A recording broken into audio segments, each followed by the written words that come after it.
ಬನ್ನಿ, ಸೂರ್ಯನಿಂದಲೇ ಹುಟ್ಟಿದ ಒಂದು ಮಹಾನ್ ರಾಜವಂಶದ ಕಥೆಯನ್ನು ನೋಡೋಣ. ಅದೇ ಸೂರ್ಯವಂಶ. ಇದನ್ನ ಸೌರ ರಾಜವಂಶ ಅಂತಾನೂ ಕರೀತಾರೆ.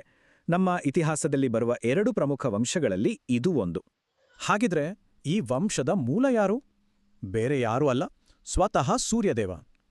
ಇಲ್ಲಿಂದಲೇ ಕಥೆ ಶುರು. ಸೂರ್ಯನಿಂದ ಬಂದವನೇ ಅವನ ಮಗ ವೈವಸ್ವತ ಮನು. ಈಗಿನ ಮಾನವಕುಲದ ಮೊದಲ ವ್ಯಕ್ತಿ ಇವರೇ ಅಂತಾರೆ. ಆ ವೈವಸ್ವತ ಮನುವಿನ ಮಗನೇ ಇಕ್ಷ್ವಾಕು. ಈತನೇ ಈ ವಂಶವನ್ನು ಭೂಮಿಯ ಮೇಲೆ ಸ್ಥಾಪಿಸಿದ ಮೊದಲ ರಾಜ.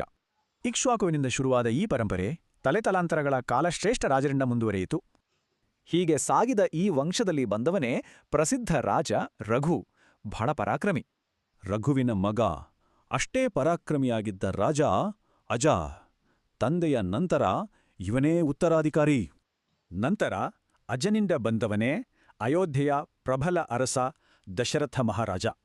ಮತ್ತು ದಶರಥನ ಮಗನೇ ಈ ವಂಶದ ಕೀರ್ತಿ ಪತಾಕೆಯನ್ನು ಮುಗಿಲಿಗೇರಿಸಿದ ಸಾಕ್ಷಾತ್ ಶ್ರೀರಾಮ.